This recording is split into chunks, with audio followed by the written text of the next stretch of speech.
আমাৰ ইয়াত কোনো ভয় কৰিব লগা নাই।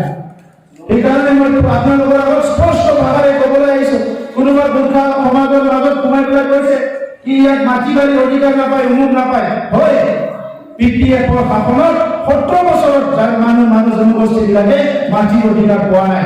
কিন্তু আমি ঠিক কৰিছোঁ, UPPৰ চৰকাৰ অহাৰ লগে লগে সকলো জাতি জনগোষ্ঠীৰ মাটিৰ পাট্টা পাব, মাটিৰ অধিকাৰ পাব। আমি কৰি দিছোঁ, UPPৰে কৰিছোঁ। এই কথাটো উত্তৰ অঞ্চলত খোৱা পানীৰ সমস্যা আছে। এই খোৱা পানীৰ সমস্যা আমি দূৰ কৰিব লাগিব। অতি দুৰ্ভাগ্যজনক কথা, শান্তি প্ৰতিষ্ঠা কৰিলোঁ, নিৰাপত্তা আনিলোঁ, আৰু আমি এতিয়া সমাজটো ঘূৰিবলৈ আহিছোঁ।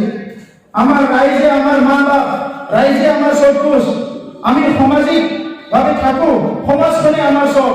কিন্তু আজি UPPয়ে কি কৰে? এই সমাজখন আগুৱাই লৈ যাব লাগে। এই সমাজৰ আমাৰ মাতৃসকল, আমাৰ পিতৃসকল, আমাৰ খেতিয়ক, নিবনুৱা, আমাৰ মানে হাজিৰা মুজিৰা কৰি খোৱা মানুহ সকলোকে আগুৱাই যাবলৈ নিব লাগে। এই ৰাইজৰ কাৰণে UPPয়ে একো নকৰে। ৰাইজৰ কাৰণে অহা টকা পইচাবিলাক খাই দিয়ে, আয়ুৰ পইচা, জব কাৰ্ডৰ পইচা চব খাই দিয়ে। আৰু কি কৰে? আমাৰ মা দেউতাহঁতক নিৰ্বাচন আহিলে কিনিব বিচাৰে 200 টকা 300 টকা দি। কিমান দুখৰ বিষয়, কিমান দুখৰ বিষয়। ভাৰতবৰ্ষতো বিশ্বৰ মানুহে আজি সন্মান দিয়ে, সৰ্বোচ্চ গণতান্ত্ৰিক দেশৰ মানুহ বুলি আমাক চবে সন্মান দিয়ে। আৰু এই সৰ্বশ্ৰেষ্ঠ গণতান্ত্ৰিক দেশৰ মানুহক এই হাগ্ৰামা মহিলাৰে দলে কিনিব বিচাৰে, ইয়াতে মানে বেচিব বিচাৰে। কিমান দুৰ্ভাগ্যজনক কথা। আৰু আনকি চাব, ওদালগুৰি জিলাৰ অলপ কম, কিন্তু কোকৰাঝাৰ, চিৰাং, বাক্সা যোৱা 17 বছৰত কি কৰিছে? আমাৰ যুৱকসকলে আমাৰ সম্পদ, আমাৰ যুৱকসকল ঘৰখনৰ সম্পদ, গাঁৱৰ সম্পদ, সমাজৰ সম্পদ, ৰাজ্যখনৰ সম্পদ, দেশৰ সম্পদ, বিশ্বৰ সম্পদ আমাৰ যুৱকবিলাকে। কিন্তু এই যুৱকসকলক হাগ্ৰামা মহিলাৰ UPPয়ে মদ ভাং খুৱাই মাৰপিট কৰিবলৈ দিয়ে। অতি দুৰ্ভাগ্যজনক কথা। আৰু আমি কৈছোঁ UPPৰ চৰকাৰ আহিলে এইবিলাক কোনোদিনে হ'বলৈ নিদিওঁ। চাকৰি নামত লাখ লাখ টকা খালে, চাকৰি নিদিলে। আৰু আমি ঠিক কৰিছোঁ UPPলে যিমানখিনি ইণ্টাৰভিউ হ'ব, যোনদিনা ইণ্টাৰভিউ হ'ব সিদিনা এপইণ্টমেণ্ট পাব। আৰু চাকৰি পাব, কোনোবা বড়োৱে পাব, অসমীয়া পাব, এইটো নহয়, সকলো জনগোষ্ঠীৰ মানুহ চাকৰি সমানে পাব লাগে। এটা জনগোষ্ঠীসকলে চাকৰি নাপায়, চবেই সমানে পাব লাগে। কাৰণ নিবনুৱা বৰ্গ আছে, নিবনুৱা বৰ্ষাটো আছে, নিবনুৱা বঙালীটো আছে, বিহাৰীটো আছে, মাৰোৱাৰীটো আছে, চবতো আছে নিবনুৱা। নিবনুৱা আমাৰ ইয়াত কিমান নিবনুৱা আছে, নিবনুৱাসকল সংস্থাপন পাব লাগিব। আৰু ইয়াৰ কাৰণে আমি কাম কৰিম, দুৰ্নীতি মুক্ত কৰিব লাগিব। অফিচ আদালতত যাব নোৱাৰে, কিমান মানে হাজাৰ হাজাৰ টকা নহ'লে আমাৰ ফাইল ইহঁতে মানে টাচ নকৰে। সেইকাৰণে আমি ঠিক কৰিছোঁ, আমাৰ দিনত কোনো ঘুষ নচলিব, ই-গভৰ্নেন্স আৰম্ভ কৰিম। আপুনি মোবাইল দি আমাৰ গাঁৱত সমস্যা হৈছে, আপুনি এপ্লিকেশ্যন লৈ পেলাই ওদালগুৰিলৈ যাব নালাগে, মোবাইল দি আপুনি জাষ্ট মেছেজ এটা দিয়ক, আমাৰ গাঁৱত সমস্যা হৈছে, লগে লগে অফিচে একশ্যন ল'ব। আৰু অফিচত যাব নালাগে, কাকো ঘুষো দিব নালাগে। আপুনি প্ৰত্যেকখন বিদ্যালয়ত প্ৰভিঞ্চিয়েলাইজ কৰা হ'ব। ক শাখাৰ পৰা KG to PG, ক শাখাৰ পৰা ইউনিভাৰ্চিটিলৈ প্ৰত্যেকজন ছাত্ৰ ছাত্ৰীক গুণগত শিক্ষা দিয়া হ'ব। যিবিলাক নিবনুৱাসকলক বছৰত 1 লাখ 5 বছৰত 5 লাখ সংস্থাপন দিয়া হ'ব। ইয়াৰ কাৰণে বহুত সুবিধা আছে। এইটো UPPয়ে কৰিব নোৱাৰে, আমিহে কৰিব পাৰোঁ, কাৰণ আমি এই বিষয়ে চিন্তা চৰ্চা কৰোঁ। তো শ্ৰদ্ধা ৰাইজ, আজিৰ সময়টো পৰিৱৰ্তনৰ সময়। বিশ্ব বহুত আগুৱাই গ'ল, আমি বহুত পিছ পৰি থাকিলোঁ। আৰু 17 বছৰত 6,000 কোটি টকা আহিছিলে। এই 6,000 কোটি টকা যদি কাম কৰিলে হয়, আমাৰ মানুহৰ বহুত আগুৱাই গ'ল হেঁতেন। কিন্তু 6,000 কোটি টকা খাই পেলালে। 1,500 কোটি টকা ফুটা কম্বল চাপ্লাই দিয়াৰ নামত হাগ্ৰামা মহিলাকে খাই শেষ কৰি দিলে। 600 কোটি টকা জব কাৰ্ডৰ নামত খাই দিলে। কিমান টকা হৈছে হিচাপ নাই। এই টকাবিলাক, ৰাইজৰ টকাবিলাক পুঁজি জৰিয়তে খাই দিয়াৰ কাৰণে আমাৰ ৰাইজৰ পুঁজি নাই। এতিয়া UPPৰ নেতাবিলাকৰ পুঁজিটো ডাঙৰ ডাঙৰ হৈছে। আৰু ইয়াৰ পৰা সমাজখন উদ্ধাৰ কৰিব লাগিব। আজি কোনোবা আহিছে, কৈছে যে ইয়াতে পদমপুৰ ফুলিব, ইমান অশান্তিময় পৰিৱেশ আহিছিলে, নাই সময়ত পদমপুৰ, নাই সময়ত হাত। এই সময়ত আমিয়ে যুঁজিলোঁ, আমাৰ অঞ্চলত শান্তি প্ৰতিষ্ঠা কৰাৰ কাৰণে আমিয়ে যুঁজিলোঁ, আমিয়ে চবকুচ কৰিলোঁ। গতিকে আজি এই অঞ্চলৰ মাটি বাৰী পানী হাৱা চবৰ লগতে জড়িত থকা কোনোবাই এজন অভিজ্ঞ ব্যক্তি যদি আমাৰ ৰাজনীতিক নেতৃত্ব নলয়, কোনোবাই এজন লালু পাঞ্জু আহি পেলাই একো কৰিব নোৱাৰিব। আৰু বাহিৰৰ মানুহ আহি পেলাই কি কৰিব? আজি ভাষণ দিব, কালি গুচি যাব।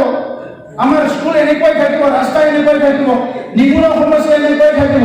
কি হ'ব আমাৰ সেইকাৰণে ৰাইজ আজি ওদালগুৰি জিলা অসমৰ ভিতৰত এটা উন্নত জিলা হ'বলৈ গৈ আছে কাৰ কাৰণে যোৱা ২৭ জানুৱাৰী বিটিআৰ চুক্তি হোৱাৰ কাৰণে আৰু এই গোবিন্দ বসুমতাৰী ডাঙৰীয়াই যোৱা ১৫ বছৰে যুঁজি এই ভৈৰৱকুণ্ডত এখন ইউনিভাৰ্চিটি স্থাপন কৰিবলৈ সক্ষম হৈছে বিশ্ববিদ্যালয় ধেমালি নহয় এইটো নিয়ম ধেমালি কোনোবা সাধাৰণ মহিলাই কল্পনাই কৰিব নোৱাৰে ভৈৰৱকুণ্ডত আজি ইণ্টাৰনেশ্যনেল টুৰিষ্ট স্পট কৰিবলৈ গৈ আছে গোবিন্দ বসুমতাৰী ডাঙৰীয়াই বিটিআৰ চুক্তিত সোমাই দিছে ওদালগুৰি ৩২খনকৈ আৰু ইউনিভাৰ্চিটি পাবলৈ সক্ষম হৈছে এনআইটি পাবলৈ সক্ষম হৈছে কিমান উন্নয়নৰ প্ৰকল্প ওদালগুৰিত আহি আছে অৰ্গেনিক ইউনিভাৰ্চিটি হ'ব ওদালগুৰি জিলাত কোল্ড ষ্টৰেজ হ'ব নেশ্যনেল ষ্টেডিয়াম হ'ব ক্ৰিকেট খেলা আমি ইয়াতে এটা সময়ত টিভি চাইছিলোঁ কোনোবা টকা পইচাবিলাক গুৱাহাটী যাই চাইছে আৰু ৫ বছৰৰ পিছত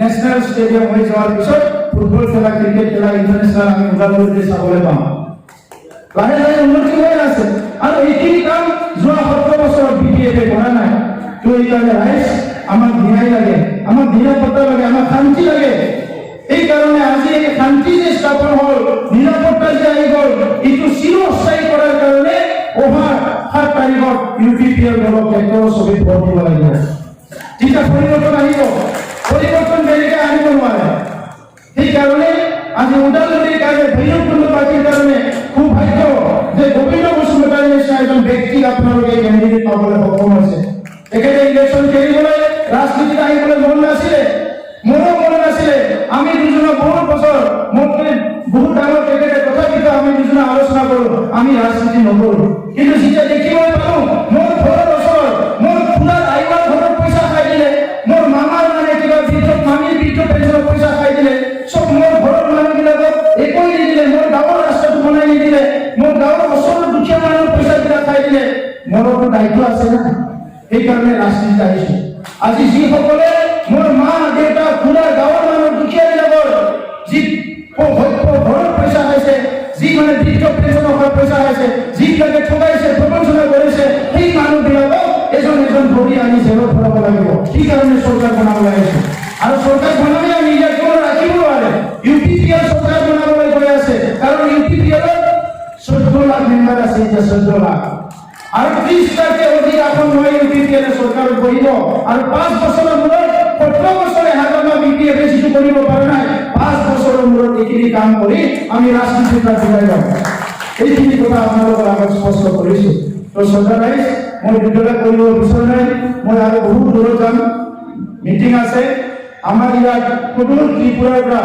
MLA এজন আহিছে আমাক সহায় কৰিবলৈ তেখেতসকলৰ সমস্যা যেতিয়া হয় আমাৰ গোবিন্দ বসুমতাৰী ডাঙৰীয়া আমি সবে ত্ৰিপুৰাত গৈছোঁ তেখেতসকলে আমাক হেল্প কৰিবলৈ আহিছে আৰু আহিব কালি পৰহি MLA বহুত আহিব এতিয়া গোটেই ভাৰতৰ মানুহে আহিব বিচাৰে আমাক সহায় কৰিবৰ কাৰণে কিন্তু আমি আহিবলৈ দিয়া নাই কাৰণ এইখন যুদ্ধ ভাৰতৰ যুদ্ধ নহয় বাহিৰৰ যুদ্ধ নহয় এইখন যুদ্ধ আমাৰ যুদ্ধ আমাৰ ঘৰখনে যদি আমি ঠিক কৰিব নোৱাৰোঁ আমি বাহিৰত যাই কি কৰিম সেইকাৰণে প্ৰথম আমাৰ ঘৰখন ঠিক কৰাৰ কাৰণে এই নিৰ্বাচনী সংগ্ৰামত নামিছোঁ এই নিৰ্বাচনী জাগৰণত নামিছোঁ আৰু সেই জাগৰণত মই ধন্যবাদ দিব পাৰিছোঁ আজি অকল আমাৰ বড়ো জনগোষ্ঠী নহয় গোৰ্খা জনগোষ্ঠী ওলাই আহিছে আদিবাসী সান্তালী ওলাই আহিছে নাথ যোগী ওলাই আহিছে অসমীয়াসকল ওলাই আহিছে সকলো জনগোষ্ঠী আজি ওলাই আহিছে মই সবকে ধন্যবাদ জনাইছোঁ আৰু আমি সুন্দৰ বিটিআৰ কৰিম যি বিটিআৰ বড়ো অসমীয়া গোৰ্খা সবে একেলগে জীয়াই থাকিব পাৰিব আৰু এটা কথা স্পষ্ট ক'ব বিচাৰিছোঁ